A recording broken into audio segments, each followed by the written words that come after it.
Well, guys, if y'all liked the last segment, you're definitely going to end up liking this one, because we're once again talking about the cultural shift that Gen Z and our broader culture in general has experienced into the right over the last couple years. 2022 to 2024 have been described as or 2025, I guess, have been described as the rise and peak of the anti-woke, red pill, whatever you want to call it, culture. And I would argue that the latter half of 2025 has been the point where it's started to seriously fall off. 2026, I think, is going to be a year of nonstop strife for the right. They're not going to know how to handle the hot potato being in their hands, and it's going to be a rough time for them, I think. Going into 2027 and 2028, I think the left is going to kind of sweep the leg and take the advantage. That's my theory, but, you know, enough with predicting the future. Let's talk about how Gen Z specifically got so radicalized to the far right. I've got a video here people in my Discord recommended I cover. I think it's a more right-leaning video, giving commentary on what radicalized Gen Z, probably trying to argue that Gen Z is right to become more right.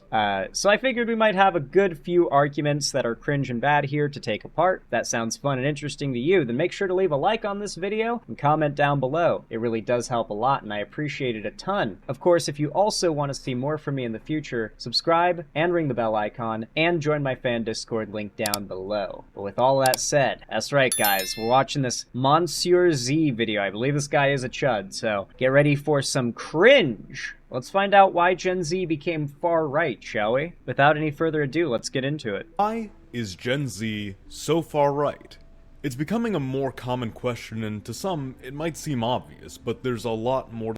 Well, just getting right into it, it's not even it's a leading question, because you're not actually making a correct statement. It's like, why is the sky purple? Well, hold on. Wait, we need to have a conversation about what color the sky is before I answer that question, because, yeah.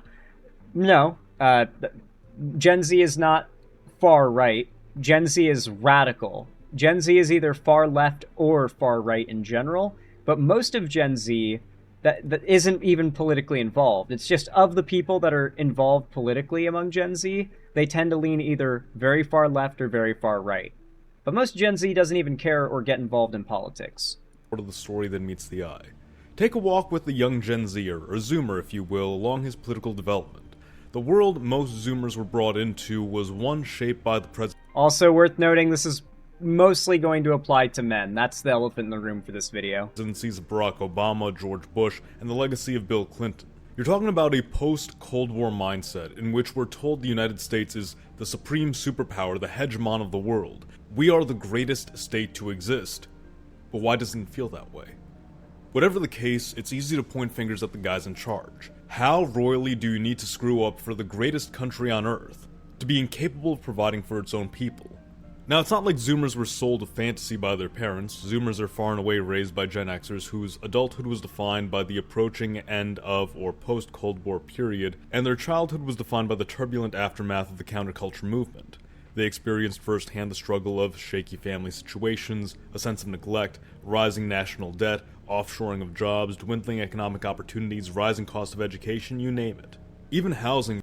Okay, so far so good. We're basically just breaking down the economic anxieties that resulted in the cultural trends and beliefs of Gen X. Like, Gen X has a pretty definable culture, and it's pessimistic and kind of doomer, if I'm being honest. Very, like,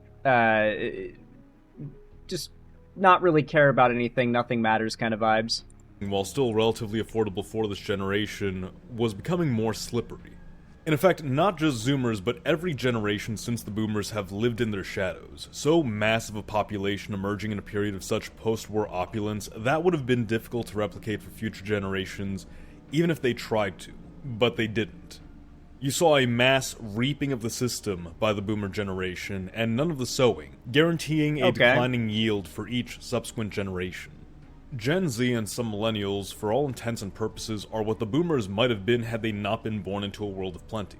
You have two post-war generations, but where one internalized the mythos of the war and its purpose because society treated him well, the other lashed out against it, because despite being told that they were winners in the greatest country on earth, everything it took to get to that victory felt like it sold them out to achieve it.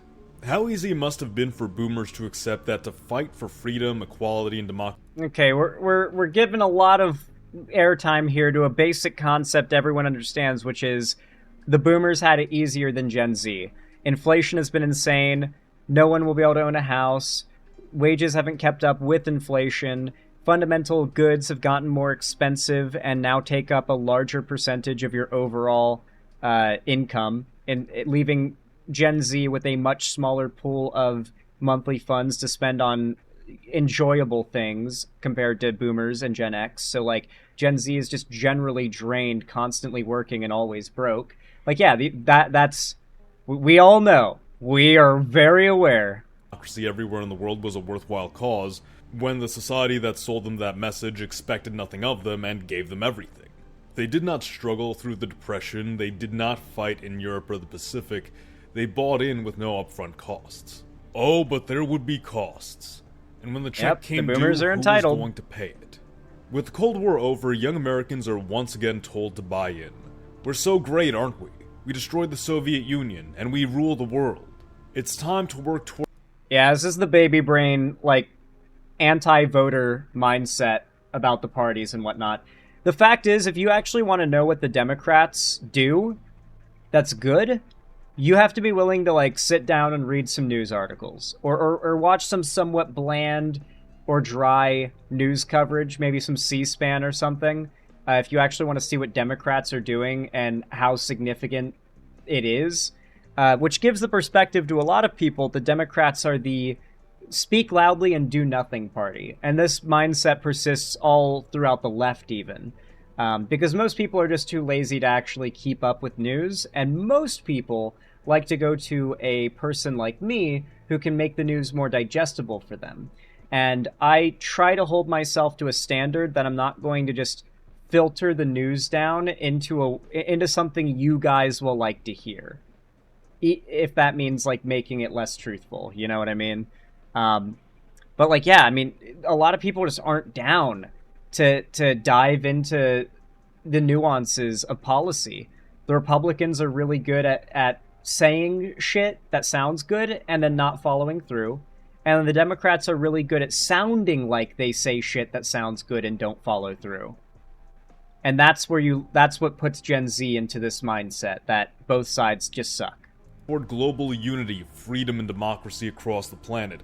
Participate in nation building. Give financial aid to the third world. But what about us? The America that Gen Z was introduced to was one that was so preoccupied with the responsibilities and duties of empire, of global hegemony, that it neglected its own people in the process. It is that neglect that Gen Xers felt at home, brought up to the federal scale. A real feeling that the government and society as a whole was not looking out for the young American. Let's make no mistake, Zoomers do not live in a time of overt hardship. Life, if anything, is easier now than it's ever been. But even this can't mask the fact that this generation has been sold a raw deal. The purpose of a government is to do for its public what they cannot do on their own, to provide for the common welfare. Just because quality of life has improved is no excuse for a government to be negligent. It would be like... I do like that he at least acknowledges that fact, because a lot of people do pretend as though everything's gotten worse, when that's not the reality. Quality of life has gotten substantially better, but the affordability has gotten worse. That is... yes, most Americans can afford to have a higher quality of life, and do have a higher one now than previous decades, right? But continuously, as time passes, more and more and more Americans are being left out. Like a parent saying, you have more than I ever did as a child, I don't need to raise you, I don't need to take care of you, I don't need to feed you. Even more insulting, if that parent says, I will not feed you, I will feed them, any stranger in need, any child from any foreign town, any foreign... Okay, here's where it's going off. Okay, so he was trying to argue that parents told Gen Z, you're making more than I ever did because wages have gone up, while not acknowledging that the economy is fucked now. and that the parents say, I'm not going to feed you, you're spoiled, I'm going to feed a child from another country. And then he flashes Ukraine, Israel. Okay, so he's clearly pro-Russia, because he did the Ukraine thing. First one on the list. Okay, he's clearly a Nazi, because why the fuck would he bring up Israel? Where are... Israeli kids are starving, apparently? Like, what are we talking about? Like, I don't know. This is fucking silly. Land, but not my own. To have that which is yours, that which a parent is obligated to give to a child, that which a government is obligated to provide for its public, for that to be given to complete strangers. The woke parents abandoned their Gen Z kids, told them they're privileged and said, find your own food, and then instead went off and found a foreign kid to feed? Is that what he's arguing right now? I must just be an idiot, because there's no way that's what he's arguing. I have to be misunderstanding him. And for you to be chastised for complaining. No, the pain felt by Generation Z, by the Zoomers, is not one of strife and struggle greater than the... Okay, I guess he's referring to, like, Americans paying taxes and our tax dollars going to foreign aid. I guess that's what he's kind of, like, vaguely hinting at, I suppose. Those of generations before. We don't need to endure a Great Depression. We don't need to fight a great war. We don't need to labor in the fields. No, the breaking point for the Zoomers is the betrayal of this negligent government. The stab in the back that says, the people of every other country in the world deserve America's attention, but not the Americans. That is an insult America too first great shit. to bear, and an arrangement which is purely impractical. Your elected representatives pay... Now, the fact is, you are not an expert in foreign policy, and it's obvious from the way you're talking about these issues. America has maintained its position as the world's most powerful superpower because it exerts soft power. Like, there's a difference between hard and soft power. Like, going into a country and subjecting it to threats of force in order to get what you want is one thing, but, like, influencing and backing, like, foreign political, like, opposition parties to help get politicians in power in foreign countries that are more amenable to American ideals and objectives is a way better way to achieve your goals, and way more politically savvy as well, right? US aid was a great example of this. We provided aid to countries that could potentially be a massive ally to us in the future because we got off on the right foot. And that is an investment that can pay off way down the road. But to people like this, that's just wasted money. Lip service to foreign countries and entities and agendas. All the while that which is meant to be promised to you, American jobs, opportunities, homes, services, education, is itself boxed off, made inaccessible, handed out to those who see America not as their home, but as something to exploit. And year after year, the politicians and Is that what the immigrants are? They see America as something to exploit? Crusaders who say that they're fighting for you, who make lofty promises of reform and change and care for the American people, sit on their hands and continue the agenda of prioritizing foreign affairs. From the Democratic Party... You see why I don't like the tanky side of the left? Because when the right is saying this shit, the centrists are saying this shit, and the leftists are saying this shit, no one isn't. No one isn't pushing the narrative that the right wants to be pushed because it perfectly primes people to do the whole both sides are the same anyway, might as well be politically unengaged, which always benefits the right. Like the fact is, somebody has to be talking out against this, both sides are the same, nobody's representing the ideals of Gen Z, because the fact is, the Republicans have never had a Zoran Mamdani. The Republicans have never had a Bernie Sanders. The Republicans have never had an AOC. The Republicans have never had a Rashida Tlaib. Okay? The Republicans have never had an Ilhan Omar. There has never been a candidate anywhere on their level, insofar as how based they are, that have been in the Republican Party. Not in recent years, at least. I mean, Abe Lincoln maybe, but, like, you know what I mean. But like, yeah, no. When I say, I mean good politicians who represent the working class. They don't exist on the right. The fact is, you cannot honestly pretend as though the Democratic Party and the Republican Party are the same, because there is no Bernie, there is no AOC, there is no squad on the right. There is a right-wing fascist equivalent, but there is not a pro-working class leftist progressive group within the Republicans that are fighting for working class rights.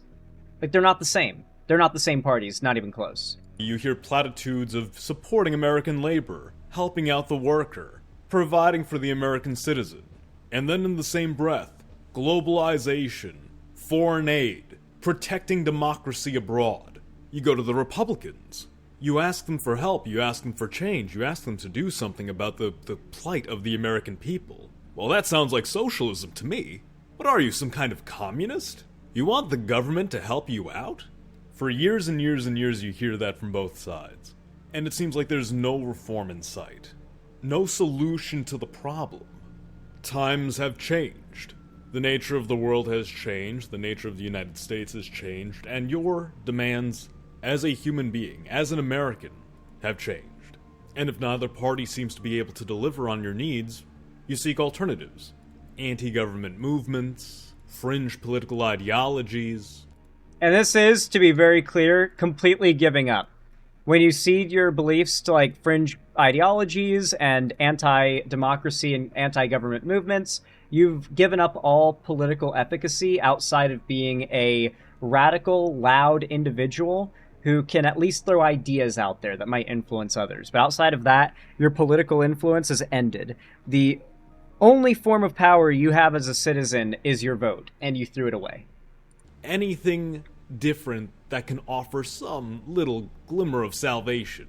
In 2016, the narrative begins to change. You have a mass upset within the establishments of both parties. And while many are critical of Trump at first, his language, his bravado, the topics he's touching on, which other politicians have been afraid to, it becomes inspiring. He was just Zoomers so latch based. onto this.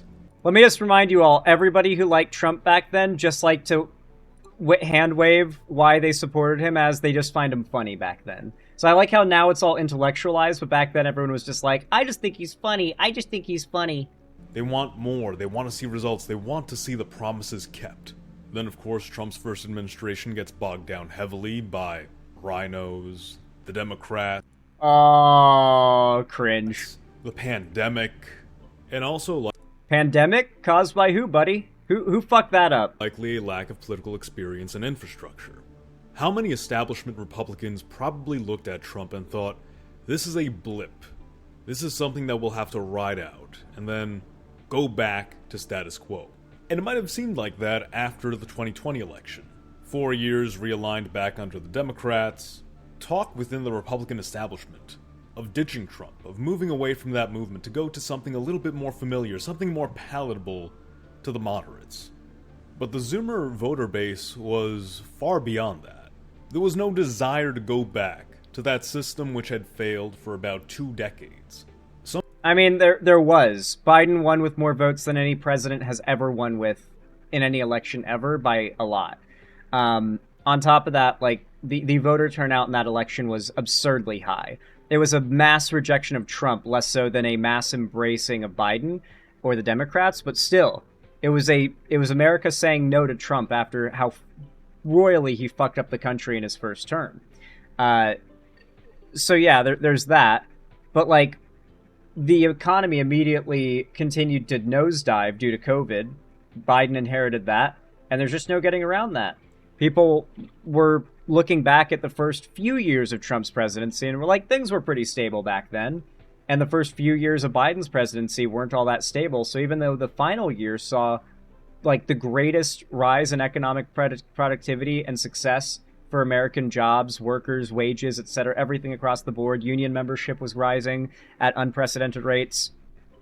It was only a year of that. And people just had 3 years of the economy is fucked drilled into their heads, and it affected their vote. Or at least people thought it would. We never found out because Kamala ran instead of Joe because the DNC ousted him. But still, we don't know. I assume Joe probably would have lost, but who knows? Maybe he would have won. Something new had been sparked, and they were going to pursue it. The Zoomers have reached a point of political development to where even Trump himself does not push the envelope enough. There's a desire for more.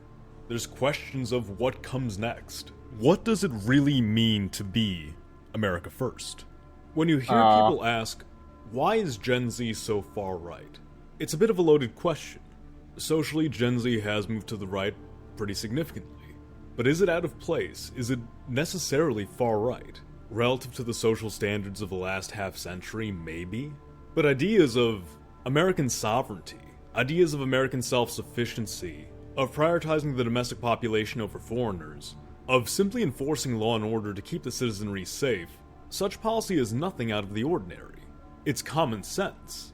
Perhaps the idealistic world shaped by the boomers had space for these lofty ideas of open borders, permissive law enforcement, this self-destructive We've never had open borders. It's never been real in America, not for a day. altruism the United States seems to feel as a country. But these idealisms are clashing hard with reality. And Zoomers, this generation, is saying enough. No more. Back to basics. Back to common sense. And the irony when... What's weird is these people are dropping videos like this now. Like, these videos would have hit pretty hard right after the election, but yeah, while Nick Fuentes is growing in popularity right now, Donald Trump is tanking, the right's approval is tanking, Republicans are losing elections, and Democrats are exploding and overperforming across the board. It's like, dude, this is a weird time for you to put out this video, just because Nick Fuentes is getting more popular. When you describe Gen Z At the expense of the entire rest of the right? as far right, is if we consider things from an economic perspective, Gen Z is far more economically left-wing than any recent previous generation. Sure, Zoomers want law and order, they want secure borders, but they also want a government that stops sitting on its hands, that permits this laissez-faire attitude which allows corporations and foreign entities to exploit American citizens, American workers, American resources, to buy up our land, to buy up our housing, to ship our jobs overseas, to import more cheap foreign labor to replace us.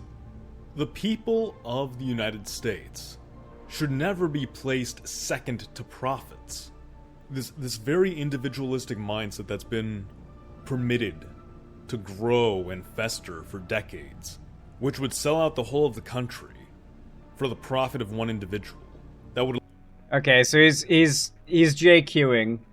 allow the wealthy elite establishment to continue growing and consolidating their power, while the remaining majority of America struggles. It's very apparent in the younger generations where the divide lies. It's less a divide and a difference of prioritization. Young right-wingers of this generation prioritize the social aspect of things, the border, law enforcement.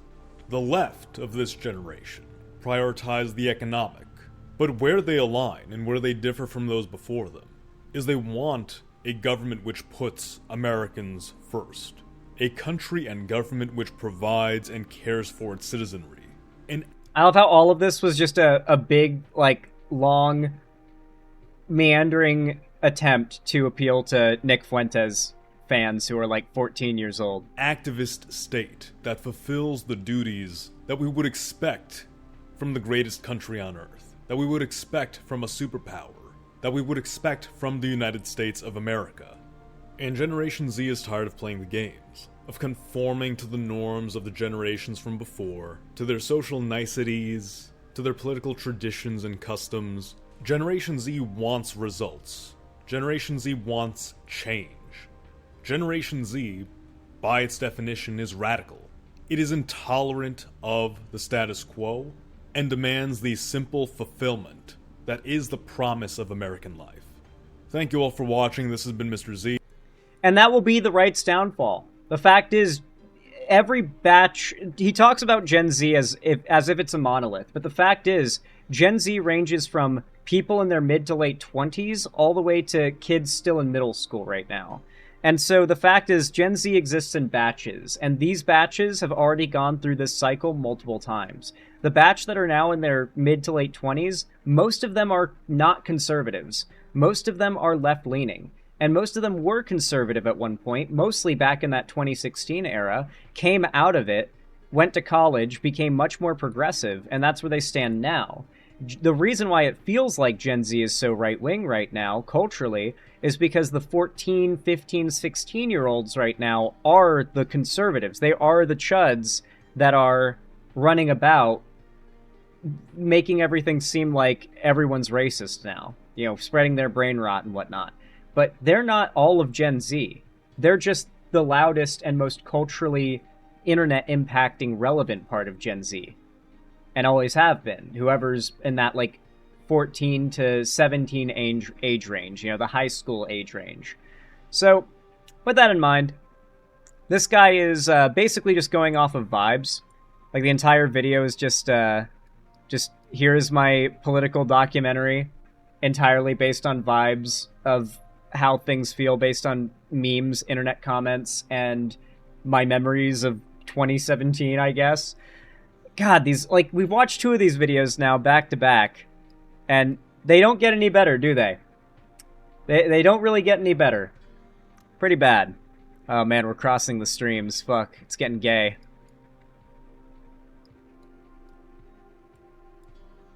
I'm gonna spit on this gnome.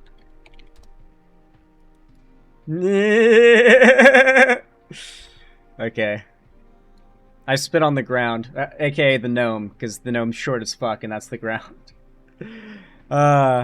Anyway. I feel like here is a good point to wrap up the segment, so if you ended up enjoying it, please consider leaving a like and a comment down below. It really does help a lot. Comment gnome down below. In fact, if you want to give me a code word that tells you watched all the way to the end, it'll also boost the video if you do that. Subscribe and ring the bell icon if you haven't already and you want to see more from me in the future. And join my fan Discord as well if you haven't already. It's the main hub of my community and fan base, and I love seeing you guys join. I love seeing y'all around. So hopefully, I will see you there.